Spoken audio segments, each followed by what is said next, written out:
Hi friends. என்னுடைய இனிய நண்பர் திருநிறை செல்வன் வாங்கல அந்த மாதிரி அறிவு நிறை செல்வன் திரு சித்ராலட்சுமன் அவர்கள் டூரிங் டாக்கிஸ்ங்கிற ஒரு யூடியூப் சேனலை மிக வெற்றிகரமாக நடத்தி கொண்டிருக்கிறார். அதில் நான் கலந்துக்கும் போது அந்த கான்வர்சேஷனே ரொம்ப இன்ட்ரெஸ்டிங்காக இருக்கும். அந்த மாதிரி அவருடைய அனுபவங்களை வச்சுக்கிட்டு வருகிற ஜனவரி 25ஆம் தேதி ஃப்ரேம் டு ஃபேம் அப்படிங்கிற ஒரு அவார்டு நிகழ்ச்சி நடத்துகிறாரு. அந்த நிகழ்ச்சி மிகப்பெரிய வெற்றி அடைய என்னுடைய மனப்பூர்வமான வாழ்த்துக்கள்.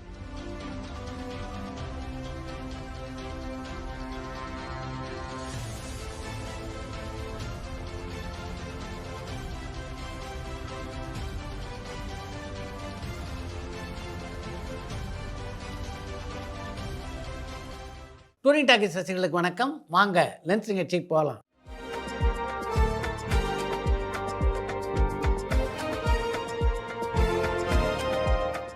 என்னப்பா முதல் கேள்வி?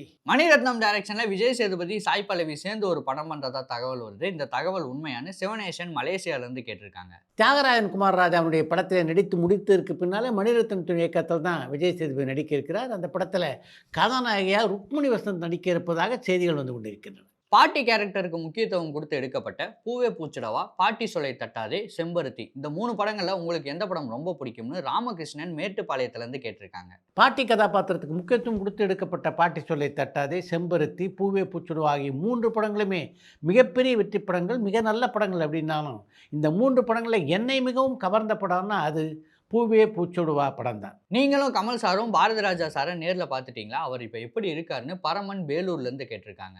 பாரதி ராஜாவுடைய உடல்நிலை பற்றி கமல்ஹாசனிடம் பேசுவதற்கு 2 நாட்கள் முன்னாலேயே பாரதி ராஜாவை மருத்துவமனையில் பார்க்கக்கூடிய வாய்ப்பு எனக்கு கிடைத்தது. அதற்கு பின்னாலே கமல்ஹாசனும் நானும் சென்று பாரதி ராஜாவை இன்னும் பார்க்கல. அந்த மருத்துவமனை சார்ந்த மருத்துவர்கள் இப்போதைக்கு யாரும் பாரதி ராஜாவை பார்க்க வராமல் இருந்தால் அவருடைய உடல் நலத்துக்கு அது நல்லது அப்படின்னு சொல்கிறாங்க. அதன் காரணமாக தான் அந்த மருத்துவமனையுடைய நிர்வாகம் அவரை யாரும் பார்க்க அனுமதிப்பதில்லை. எஸ் ராஜேந்திரன் அவர்கள் நடித்த பூம்புகார் படம் வெற்றி படமாக அமைஞ்சலான்னு கடலாடியிலிருந்து பாலசுப்ரமணியம் கேட்டிருக்காங்க. கலைஞருடைய வசனத்திலும் பா நீலகண்டன் இயக்கத்திலும் எஸ் ராஜேந்திரன் நடித்த பூம்புகார் திரைப்படம் நல்லதொரு வெற்றி படமாகவே அமைந்தது. ரஜினிகாந்த் அவர்களை வச்சு கோச்சடையான் படத்தை மீண்டும் லைவ் ஆக்ஷன் படமா எடுக்க வாய்ப்பு இருக்கான்னு பல்லவி ராமேஸ்வரத்துல இருந்து கேட்டிருக்காங்க. மீண்டும் ரஜினி நடிக்க கோச்சடையான் படத்தை எடுத்தால் நிச்சயமாக மிகப்பெரிய வரவேற்பு அந்த படத்துக்கு கிடைக்காது அப்படின்றது எல்லாருக்குமே தெரியும். அதனால கோச்சடையான் படத்தை மீண்டும் எடுப்பதற்கான வாய்ப்புகள் இல்லை. எம்ஜிஆர் அவர்கள் எந்த ஒளிப்பதிவாளரோட நெருங்கிய நட்புல இருந்தாருன்னு தேனியிலிருந்து ரியாஸ் கேட்டிருக்காங்க. எம்ஜிஆருடன் மிக நெருக்கமாக இருந்த ஒளிப்பதிவாளர்கள் அப்படின்னு 2 பேரை சொல்லலாம். ஒன்று தம்பு, இன்னொருத்தர் கர்ணன். தமிழ்ல இருக்க பெரிய டைரக்டர் எல்லாருமே தெலுங்கு ஹீரோக்கள் கூட படம் பண்றாங்க. தெலுங்குல இருக்க பெரிய டைரக்டர் எல்லாம் தமிழ் ஹீரோக்கள் கூட படம் பண்றாங்க. இதை நீங்க எப்படி பாக்குறீங்கன்னு பரத் வெண்ணந்தூர்ல இருந்து கேட்டிருக்காங்க. கலைக்கு மொழி பேதம் இல்லை என்பது மீண்டும் மீண்டும் நிரூபிக்கப்பட்டு கொண்டிருக்கிறது அப்படின்னு தான் நினைக்கிறேன். அம்மா கணக்கு படத்துடைய டைரக்டர் இப்போ என்ன பண்றாங்கன்னு விக்ரம் மலேசியால இருந்து கேட்டிருக்காங்க. அம்மா கணக்கு படத்தினுடைய இயக்குனர் அடுத்து இன்ஃபோசிஸ் நாராயணமூர்த்தி, அவருடைய மனைவி சுதாமூர்த்தி ஆகிய 20 வாழ்க்கை வரலாற்றை படமாக எடுக்கின்ற முயற்சியில் இருக்காங்க. தெரிய படத்துடைய ரீரிலீஸ் திரும்பவும் தள்ளி போறதா ஒரு தகவல் வருது. இது உண்மை தகவலான்னு ஈஸ்வரி ஒசூர்ல இருந்து கேட்டிருக்காங்க. வரும் 23ஆம் தேதி என்று மோகன்ஜியினுடைய திரௌபதி 2, ஹாட்ஸ்பாட் 2 ஆகிய 2 திரைப்படங்கள் வெளியாகின்றன. தெரி திரைப்படம் வெளியானால் நிச்சயமாக இந்த படங்களுடைய வசூல் பாதிக்கும். அப்படின்றதுனால திரைப்படத்தினுடைய தயாரிப்பாளரான தானுகிட்ட இவங்க உங்களுடைய படத்தை கொஞ்சம் தள்ளி வெளியிடுங்கள் என்று கோரிக்கை வைத்தார்கள். தானும் பெரிய மனதோடு அவருடைய வேண்டுகோளை ஏற்றுக்கொண்டதன் காரணமாகத்தான் திரைப்படம் இந்த வாரம் வெளியாகவில்லை. தலைவாசல் விஜய் அவர்களை தமிழ் சினிமா சரியா பயன்படுத்திக்கிட்டதா நீங்க நினைக்கிறீங்களான்னு தேவி ஸ்ரீரங்கத்துல இருந்து கேட்டிருக்காங்க. தலைவாசல் விஜயனுடைய திறமையை ஒப்பிடும் போது நம்முடைய தமிழ் சினிமாவிலும் அவரை சரியாக பயன்படுத்தி கொள்ளலை அப்படின்றது தான் உண்மை. பாக்யராஜ் அவர்களுக்கு விழா நடத்தின மாதிரி கவுண்டமணி அவர்களுக்கும் விழா நடத்த வாய்ப்பு இருக்கான்னு கமலா ஈரோட்ல இருந்து கேட்டிருக்காங்க. பாக்யராஜுடைய பொன் விழா மிகச்சிறப்பாக நடைபெற்றது என்றால் அதுக்கு 3 பேர் முக்கியமான காரணம். 1 பூர்ணிமா பாக்யராஜ், 2வது சாந்தனு பாக்யராஜ், 3வது பார்த்திபன். இது மாதிரி யாராவது முன்னெடுத்தார்கள் என்றால் நிச்சயமாக கவுண்டமணியுடைய பாராட்டு விழா மிகச்சிறப்பாக நடக்க வாய்ப்பு இருக்குது. அப்படி யார் முன்னெடுக்க போகிறாங்க அப்படின்றது தான் ரொம்ப முக்கியம். பூஜா ஹெக்டே கிட்ட ஒரு பெரிய நடிகர் தவறா நடந்துக்க முயற்சி செஞ்சதா சொல்றாங்க. ஆனா அவங்களுடைய பேரை மட்டும் மென்ஷன் பண்ணல. எதனால எந்த ஹீரோயினும் இந்த மாதிரி விஷயத்துல பேரை மென்ஷன் பண்ண மாட்டேங்கிறாங்கன்னு பரமக்குடியிலிருந்து சஞ்சய் கேட்டிருக்காங்க. பூஜா ஹெக்டே சொன்னதாக முதல்ல வந்த செய்தியை மட்டும் படிச்சுட்டு விட்டுட்டீங்கன்னு நினைக்கிறேன். அதற்கு பின்னாலே அப்படி ஒரு பேட்டியை நான் தரவே இல்லை அப்படின்னு பூஜா ஹெக்டே இன்னொரு பேட்டி கொடுத்துருந்தாங்க. அதை நீங்கள் பார்க்கல. 36 வயது நிலைய படத்துல ஜோதிகா திரும்பவும் தமிழ் சினிமாவில் ரீஎன்ட்ரி கொடுத்தாங்க. இப்போ வரைக்கும் அவங்களுக்குன்னு ஒரு இடத்த பிடிக்க முடியலையே, அதற்கு காரணம் என்னன்னு சஞ்சய் திருவண்ணாமலையிலேருந்து கேட்டிருக்காங்க. எந்த ஒரு நடிகையும் ஒரு படத்தில் சிறப்பாக நடிக்கணும்னா முதல்ல நல்ல கதாபாத்திரம் அவங்களுக்கு அமையணும், நல்ல கதை அமையணும். ஜோதிகாவை பொறுத்த வரைக்கும் அவர் ஒரு சிறந்த நடிகை அப்படின்றத பல படங்களில் நிரூபித்திருக்கிறார். இப்போ சமீப காலமாக அவருக்கு நல்ல நல்ல கதாபாத்திரங்கள் அமையலை. அதன் காரணமாக தான் அவர் ஜொலிக்க முடியல அப்படின்றது தான் என்னுடைய பார்வை. நடிகர் கார்த்தியோட கடைசி 3 படங்களுக்குமே ஓப்பனிங்கும் சரி, ஃபைனல் கலெக்ஷனும் சரி சரியா போகல. அவர் கொஞ்சம் கொஞ்சமா டயர் 2 ஸ்டார் அப்படிங்கிற அந்தஸ்தை இழந்துட்டு இருக்கிறாரான்னு கார்த்தி சிதம்பரத்துல இருந்து கேட்டிருக்காங்க. ஒரு சில காலகட்டத்தில் எல்லா நடிகர்களும் இப்படிப்பட்ட சூழ்நிலையை எதிர்கொண்டு தான் ஆக வேண்டும். அப்படிப்பட்ட ஒரு நிலையில் தான் இன்னைக்கு கார்த்தி இருக்கார். கார்த்தியை பொறுத்த வரைக்கும் ரசிகர் மத்தியிலே மிகப்பெரிய வரவேற்பை இன்று வரையிலே பெற்றுக்கொண்டிருக்கின்ற ஒரு நடிகர் அவர்.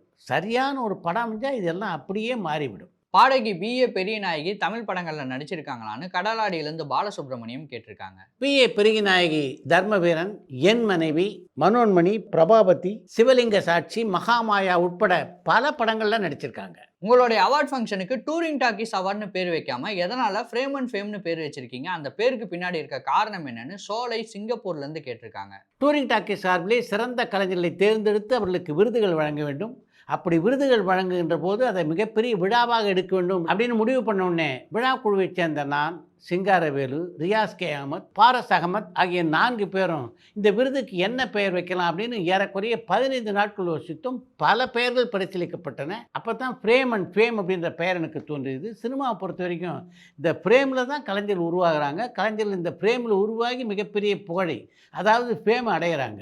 அதனால் அதையே பெயராக வைக்கலாம் அப்படின்னு முடிவெடுத்தோம். அப்படித்தான் இந்த பெயர் நம்முடைய விருதுகளுக்கு அமைந்தது. பாக்யராஜ் அவர்கள் டைரக்ட் பண்ண எல்லா படமுமே ஹிட் ஆச்சா? அப்படி ஏதாவது ஒரு படம் ஃபிளாப் ஆயிருந்தா அந்த படம் பேர் என்னன்னு செல்வா மதுரவாயிலிருந்து கேட்டிருக்காங்க. நான் பல முறை இந்த நிகழ்ச்சியில் சொல்லியிருக்கேன். சினிமா உலகத்தை பொறுத்த வரைக்கும் வெற்றி தோல்வி என்பது எப்போவுமே மாறி மாறி தான் வரும். யாராலும் தொடர்ந்து இங்கே வெற்றி கொடுக்கவே முடியாது என்பது தான் உண்மை. நேஷனல் அவார்டு வாங்குறவங்களுக்கு கிடைக்கக்கூடிய சலுகைகள் என்னென்னு பரமன் வேலூர்ல இருந்து கேட்டிருக்காங்க. தேசிய விருது வாங்குகிறவர்களுக்கு இந்த தேசிய விருது மட்டும்தான் கிடைக்கும். அதை தாண்டி வேறு எந்த சலுகைகளும் கிடைக்காது. பாக்யராஜ் அவர்களோட ஃபங்க்ஷன்ல ஒருவேளை பாரதி ராஜா சார் கலந்துருந்தா அவர் என்னென்ன பேசியிருப்பாருன்னு தேவி திருப்பூர்ல இருந்து கேட்டிருக்காங்க. பாரதி ராஜாவுடைய உடல் நலம் மட்டும் சரியாக இருந்திருந்தால் பாக்யராஜனுடைய பாராட்டு விழாவில் நிச்சயம் குறைந்தது 1 மணி நேரமாவது எங்களுடைய இயக்குனர் பேசியிருப்பார். பாக்யராஜனுடைய திறமை எப்படிப்பட்டது என்பதை பற்றியும், அந்த திறமையை அவர் எப்படியெல்லாம் வளர்த்து கொண்டார் என்பதை பற்றியும் அவரை விட சரியாக யார் எடுத்து சொல்ல முடியும்?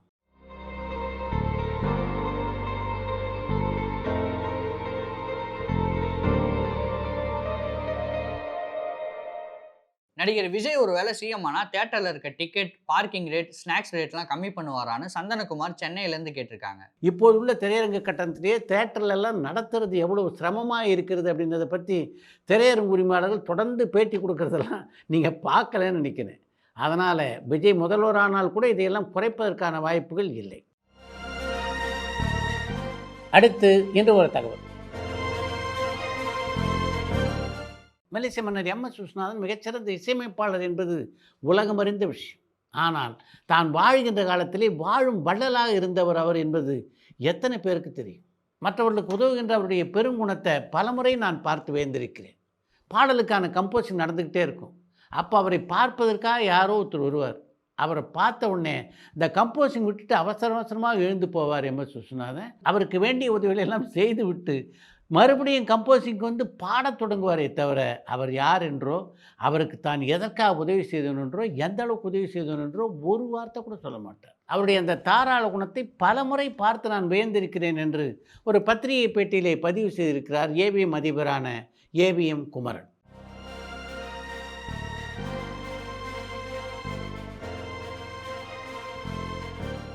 இத்துடன் எந்த லென்ஸ் நிகழ்ச்சி நிறைய பெறுகிறது. மீண்டும் அடுத்த லென்ஸ் நிகழ்ச்சியிலே சந்திப்போம்.